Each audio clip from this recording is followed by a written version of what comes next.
So literally the last time we talked about Super Nintendo World, a map dropped literally the very next day after our recording. So hopefully there's no major breaking news immediately after we make this recording. But welcome back, guys. We're here on the Theme Park Shark Podcast with Alicia, Stella, doing our Shark Stop segment, talking about Super Nintendo World at Universal Studios Hollywood. And I went and did some research, Alicia, and I realized that we have been talking about Super Nintendo World on Shark Stop on this podcast since 2019.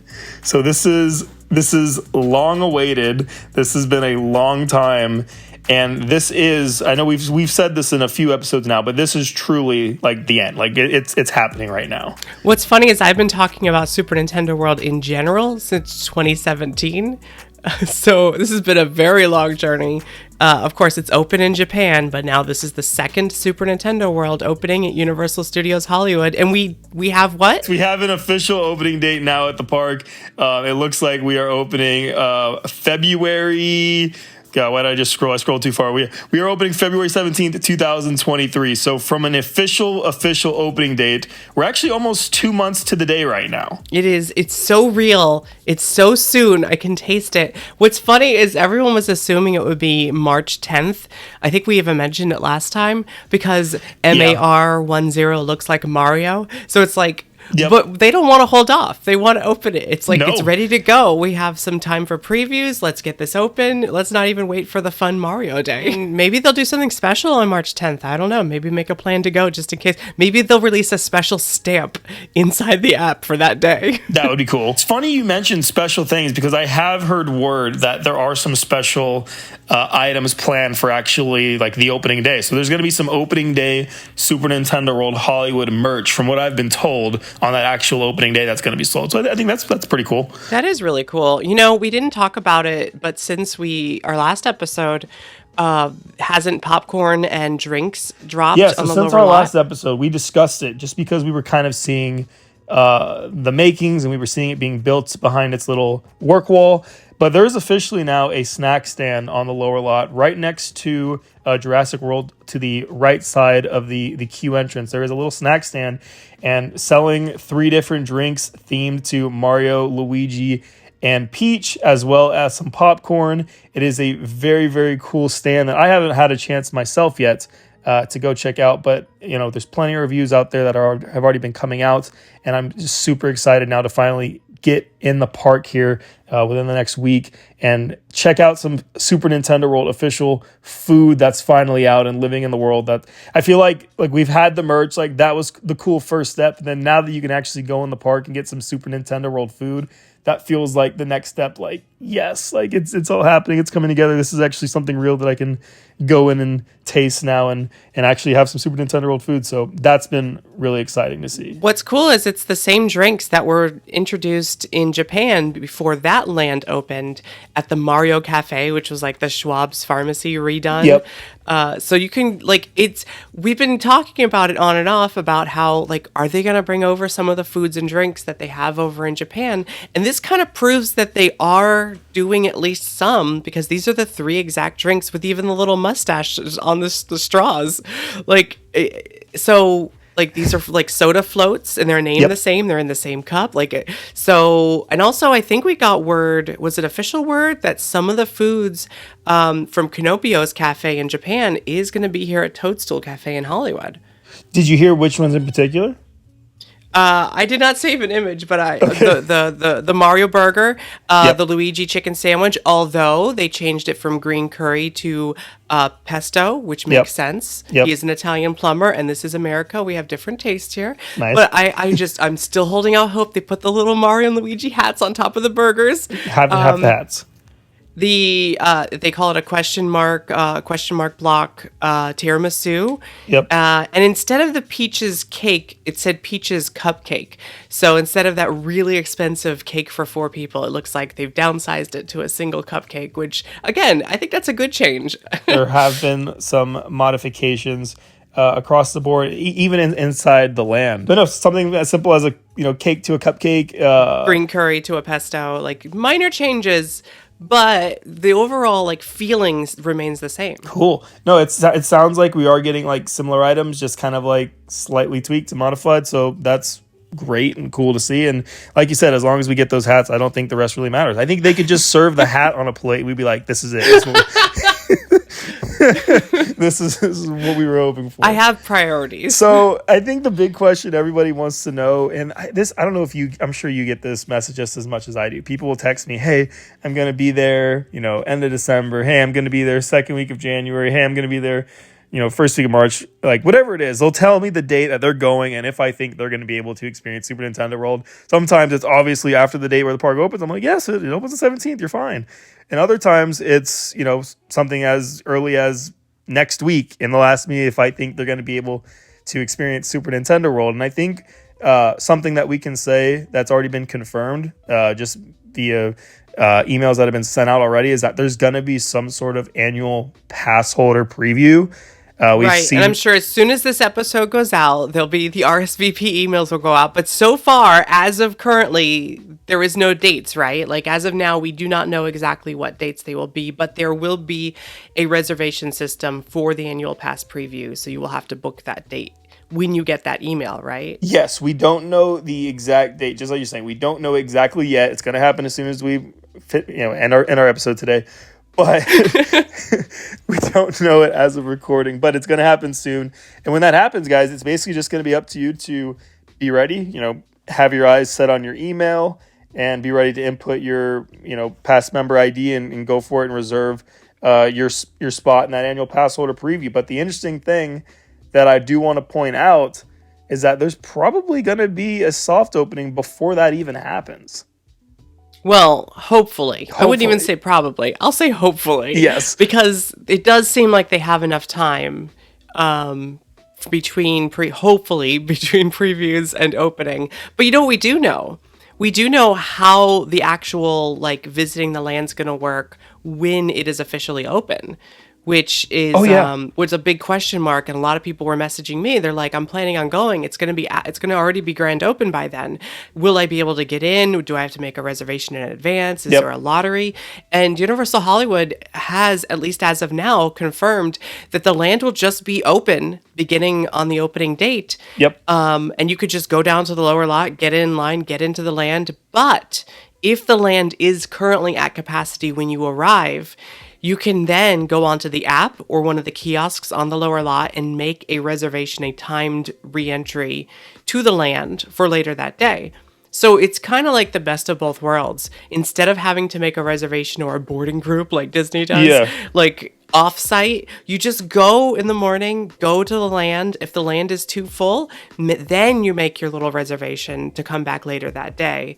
And you could do it from anywhere in the park as long as you have the app and you're logged in, or you can do it from the kiosks, which are already set up, right? The kiosks are already set up. They're right outside the world. They are identical to the kiosks that are right next to the Secret Life of Pets attraction. So they're currently under covering, but you can still kind of see the shape and everything of the machine. And it's literally the exact same shape and everything that you expect from the queues that we saw at Secret Life of Pets. So there's going to be a way to do it not only from the app, but also right outside the land, which I think is always important. And it's funny you mentioned the Disney thing, because I feel like this concern and the way that people are, worried that they have to plan this so far in advance is almost like preconditioning from Disney experiences that have happened recently. Right. And this is definitely more of a first come first serve, like what theme parks used to be, in my opinion. Where like if you get there early, you might have to wait in line on the escalator, but eventually you're going to get into the land. And if you get there too late or you're at the back of the line, when you get to there and they say, "I'm sorry, the land's currently at capacity," just immediately make a reservation and you'll get it in the order that you're making it. So, my advice would be just get there early. And that's like the easiest type of theme park visiting you could possibly do. That's like the good old days of rope dropping. And the fact that they're doing it like right from grand opening and beyond, like hopefully within a few months, it'll be like Jurassic World, the ride where you can just like, sure, the line's really long the first couple months, but then now it's normal and you just go on the ride. Meanwhile, over here at Epcot, Cosmic Rewind still has boarding groups. And it's really sad Yeah. because like at the end of the day, boarding groups, the second drop, like they're still available hours later, and I can see like there's no one in line. I'm like, just let me in. There's no one in there. Yeah. Why are you Yeah. restricting Yeah. Yeah. this? But no, Super Nintendo World, come on in. Do you remember operationally how Hogsmeade first did in Orlando? From what I remember, I seem to remember getting a like return time ticket during one day when it was full. Is that how it operated, or did I go like a few months after it opened? Or The first couple days or the first 3 days, I think, because I didn't go opening day. I think I went the third day. They were just Sure. letting people wait in line. And the line Yeah. literally stretched like the first day all the way through City Walk. By the second Yeah, and I third remember day, that- those all the way pictures. around Islands of Adventure, from the entrance, the bottom entrance to Hogsmeade, all the way butting up against the back entrance to Hogsmeade. And I remember waiting in Jurassic Park for 8 hours, starting the Jurassic Park all the way around to like Marvel, Port of Entry, Lost Continent, and then eventually getting into the land. 8 hours I waited. Then I went the next day, and they had that same line, but they handed out a little return time piece of paper, and they handed it out in order of everyone. It took a whole hour to hand it to everyone in line, but you got it, and your Wow. time was like come back. It was essentially based on the knowledge from the day before. They knew how many people the land would hold, how long it would take. Sure. So I imagine Super Nintendo World will be kind of similar, where they're going to have a really long line on opening day and not know exactly how capacity is going to work.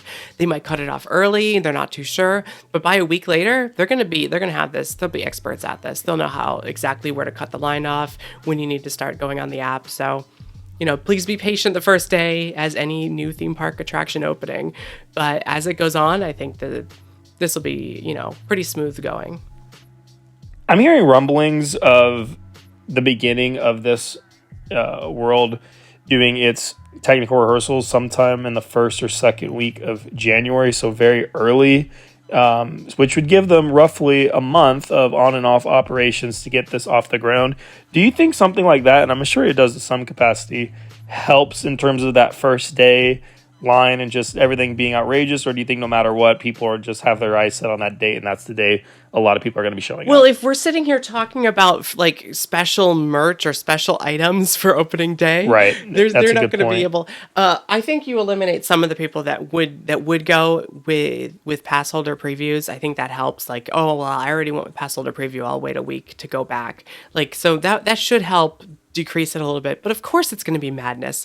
These previews, though, whether team member previews or annual pass holder previews or even soft openings, they're going to help like not only get into the swing of things and get the lines like moving faster, but they'll know exactly how many bodies they can physically fit in this land. And I'm telling you, Yeah. they're going to fit way more in the Mario Kart line itself than in the land itself, because that queue is huge. So, like, you're going to be, like, waiting in line in the morning before it opens and think, there's no way this land will fit this many people. And it'll just keep eating people and eating people and eating people. As long as most people go to the ride first, which I assume they will, Yeah.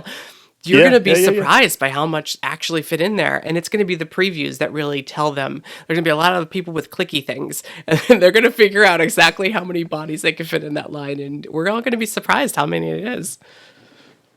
I'm actually interested to see how many people that world's going to consume as well, because it seems like it's in a little like sectioned off corner of the park right now. I think everyone who sees my videos of the aerial shots is always like, it looks so small, and like in some respect, like yeah, it kind of is. But I think once you're in there, and once, especially like you're saying, when the ride key like chews up people, it's gonna hold a decent amount of crowd in there. So I think it's gonna be hopefully a very successful opening day for Universal, and I'm excited to see what this ultimately does for the park as a whole. And of course, I think the big thing too that you and I have been talking about, something I'm still excited to see, is what happens beyond this. Like, does Donkey Kong come and where does it go? I think that's the big question. I think most of that depends on the success of the world. So I am hoping for a big, first few months. And I mean, and it's not just Mario Kart. I know that's where most people are going to go at first, but I am really excited for the restaurant.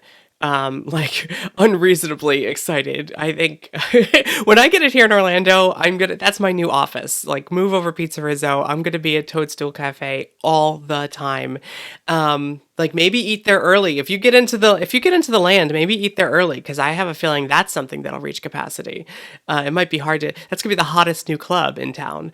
Power up bands. That's something that's a very low capacity. Sure, it has like a barrier of purchase to actually participate, but I don't think, especially in opening week, I don't think that's gonna keep many people. This is one of those things like the wands in Harry Potter, where especially grand opening, everyone's gonna want one. So maybe choose what you do and when you do it based on what is more important to you, because power up bands, I don't know how they're going to work that. Like, are they going to turn people away? It's like this key challenge is too busy right now. You have to go away. There's not room for a queue for this.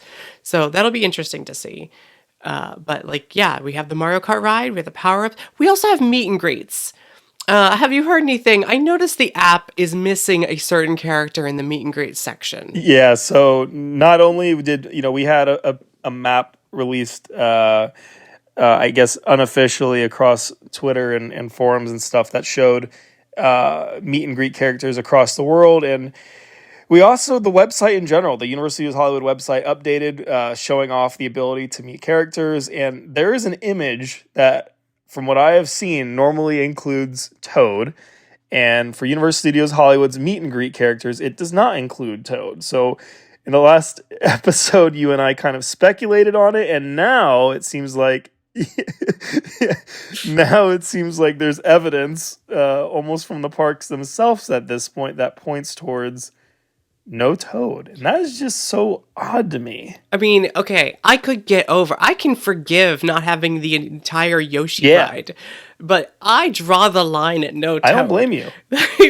This is the breakout star of Universal's Japan's Super Nintendo world. Yeah. Everyone has been posting on social media when they got to meet Toad. So very curious to see. Some folks are theorizing that Toad may come later. And I can only hold out hope that is true. There is a power-up band for Toad.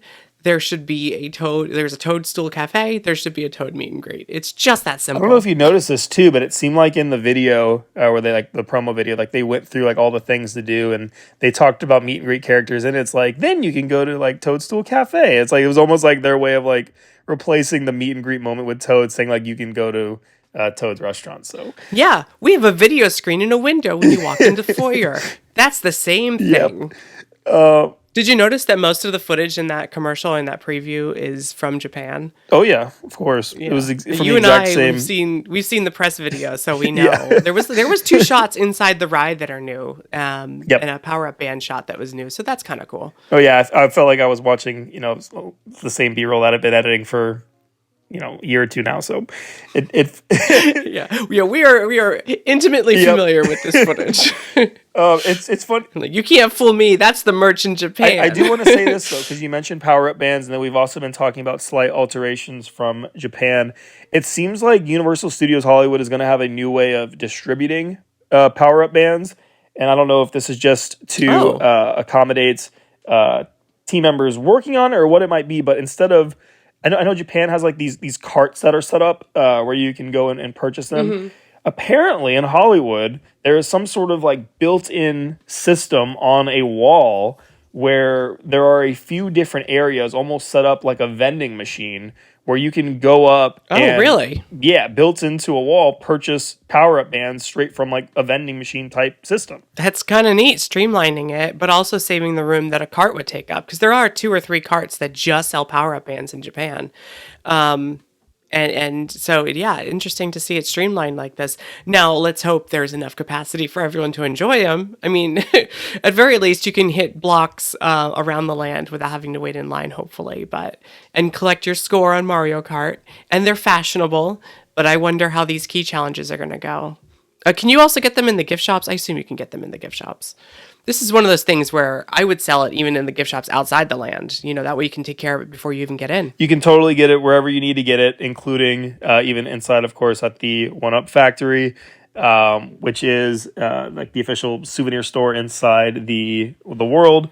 But yeah, no, I just thought it was cool that we're getting kind of a unique way of distributing the bands, and I'm hoping that they look cool. I'm hoping it's a animated or something in some sense, just to make the vending machine experience seem even more fun. So Card only, from what I understand. You can only use your card. Yeah, there. that makes sense. But And these power up bands are going to be $600 each, right? Because the demand is so high. they shouldn't be $600. They should be in the realm of around $40. So it shouldn't be that expensive in terms of like a barrier of entry to like get in and try it. Obviously, it's not like $10 or something super cheap, but it's not like outrageous, like $200 or something even. Hey, that's cheaper than wands, which are all the way up to, what are they at, 55 now? Yep. Something like that. Yep. So I'll take it. And I'm wondering if it's going to be an experience similar to wands too, where like, I don't know if it's the same for you in Florida, but definitely in Hollywood, it's like you kind of see people taking part in it. You kind of don't. There's definitely not like 3 or 4 people at each station. Like I kind of remember like when it first came out,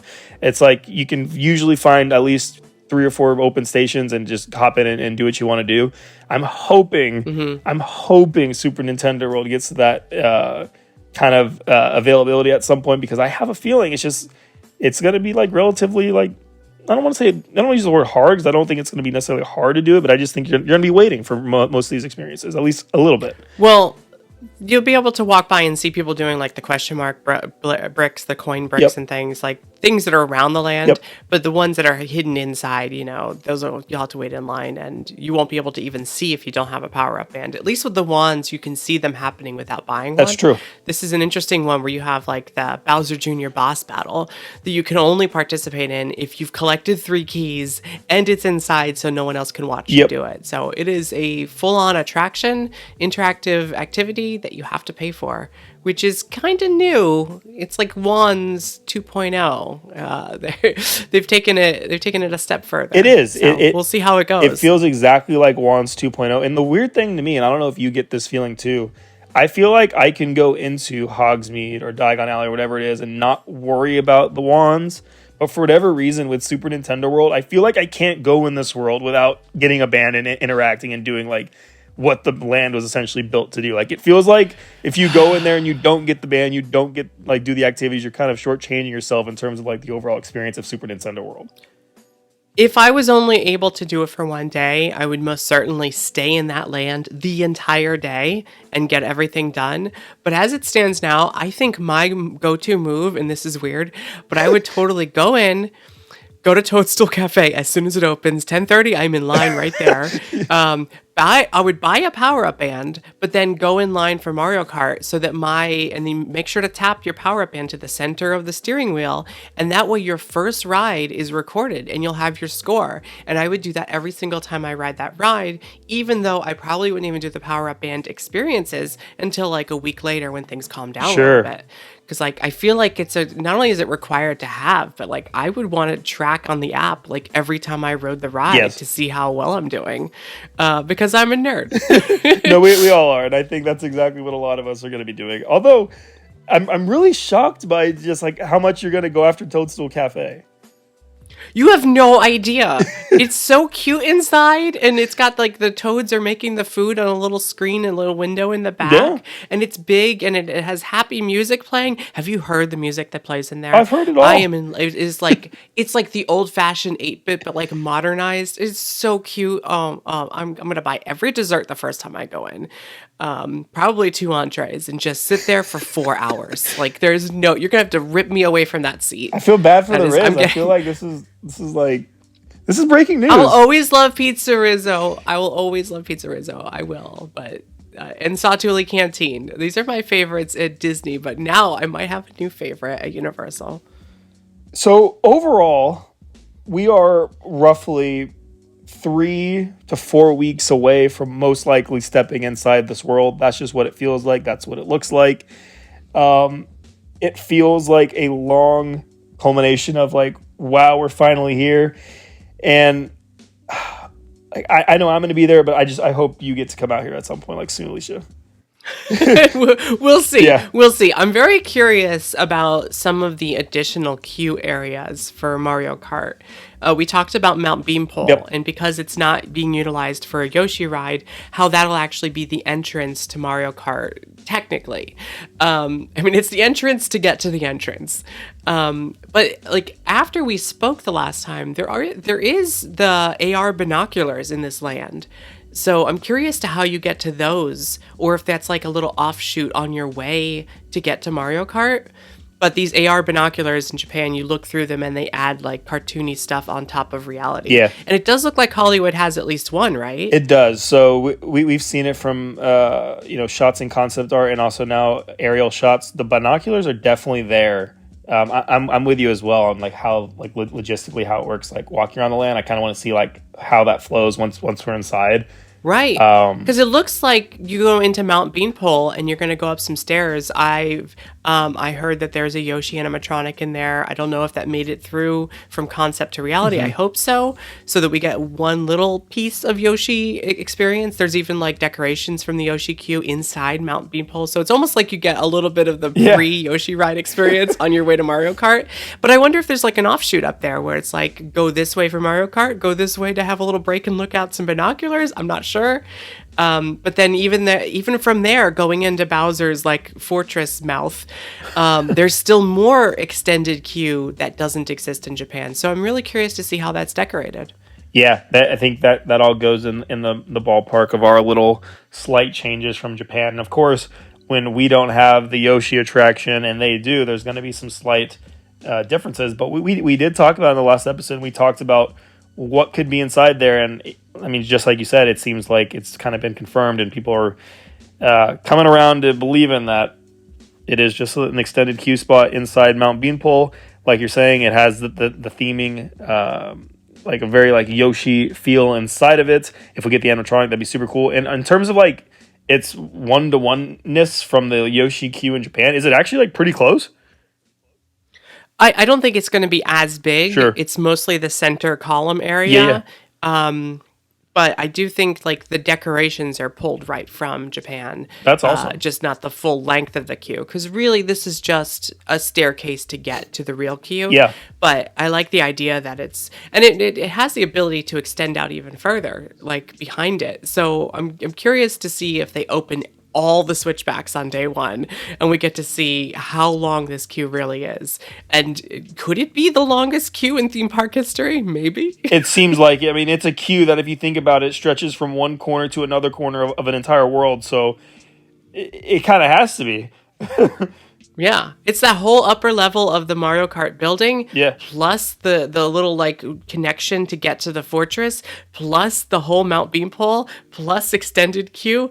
This is going to be very interesting on opening day. I want to see like live vlogging just like in the queue for 3.5 hours to see how it measures up. As soon as I'm in that queue and it's, it seems like a 3 or 4 hour line, I will create a YouTube live that says spending 3 hours in the queue, and I'll make sure I send it to you.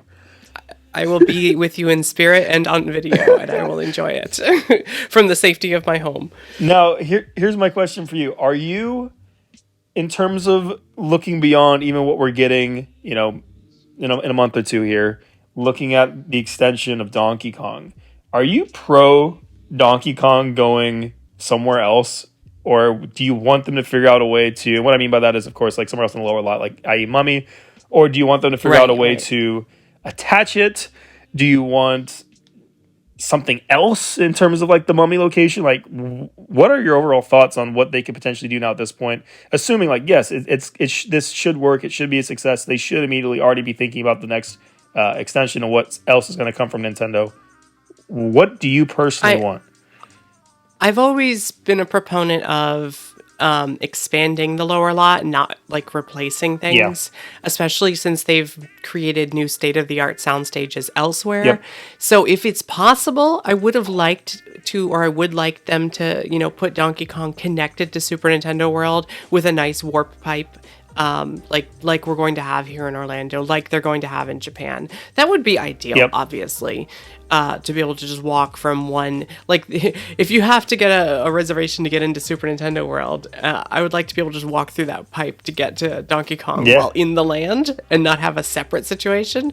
But also, being Hollywood, I wouldn't fault them for having to, be creative with the way that it works. As long as somehow Panda Express lives forever, for some reason that will exist. It'll be like Super Nintendo World, Panda Express, Donkey Kong. Why not? Why not?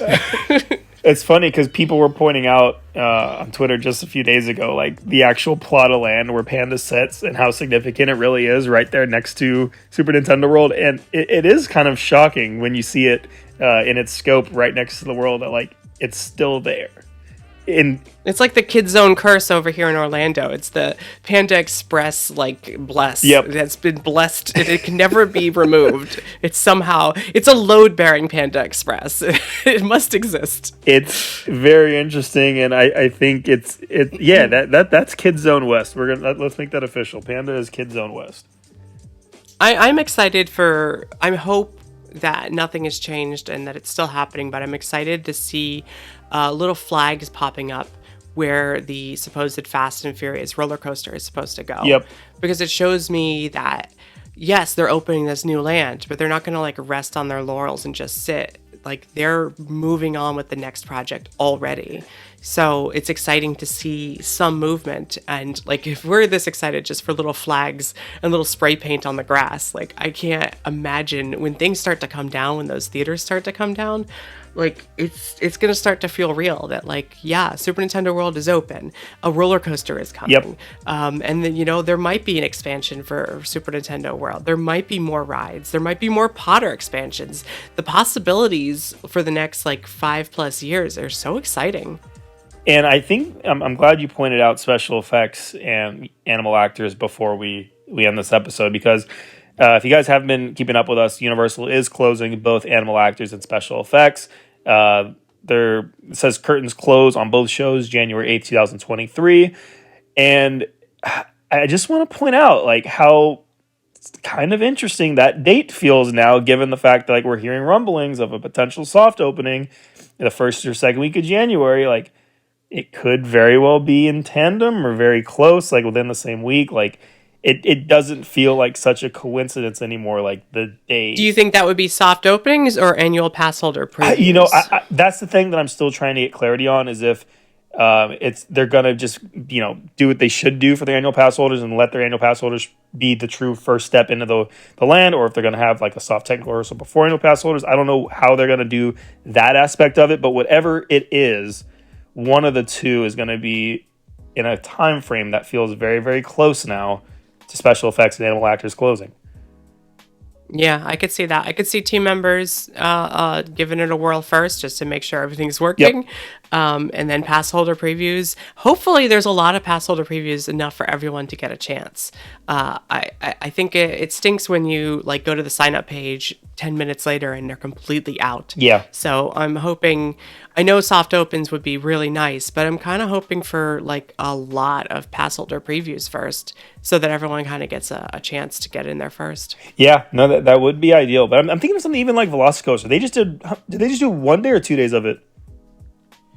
Not enough. I can't remember, but I remember being very lucky to get one. Yes. But it was definitely just a couple days. But that was soft open for quite a while. Yep. So this one, there's not like between the previews and the opening date, it's not that many weeks. So maybe a couple weeks of previews, maybe a couple weeks of soft opens. That would be fair. But I think everyone would be happy with that. Get things rolling.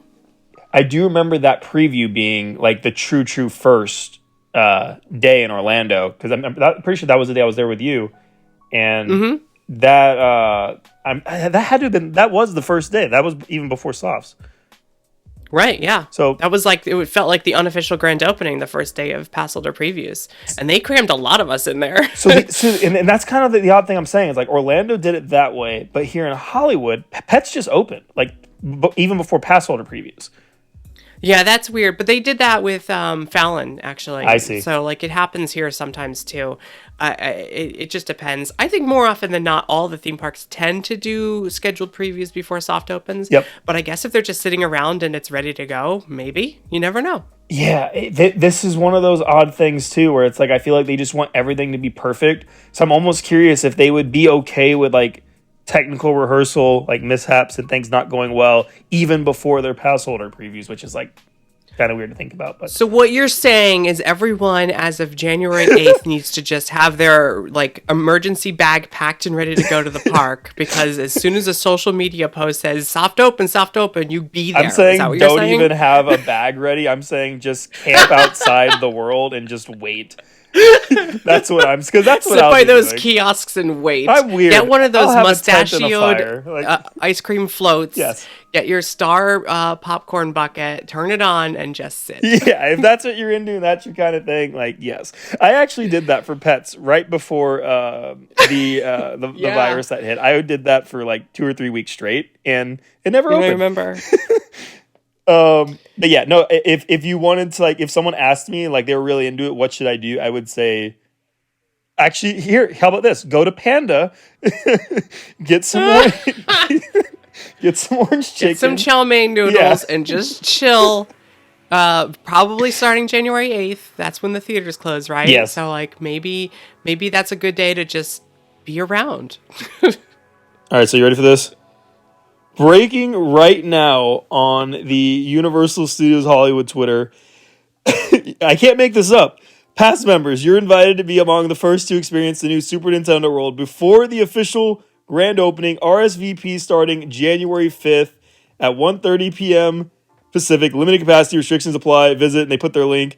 Universal just dropped the past member preview information, Alicia. Okay, I clicked the link. I'm looking at it right now. Okay, hold on. I need to catch my breath. Hold on. The reservations open January 5th, but the actual dates aren't until January 29th through February 11th? Yes. Wow. Okay, hold on. I'm trying to, like, let this all register right now. Hold on. Yeah. Okay, so select dates, January 29th through February 11th. Reservations open here, as in the University of Hollywood website, January 5th, 2023 at 1:30 p.m. Pacific. So they didn't even wait until after. They just did it during our episode. Well, you know what? At least we're still recording. So that's true. That's nice of them. Until waiting till tomorrow morning like they usually do. This is, is this very courteous of them? They're like, hey, they're recording. We should drop it right now. Or is this like an extra curveball? I don't know. I'm wondering why so late on the previews. I thought we were expecting sooner.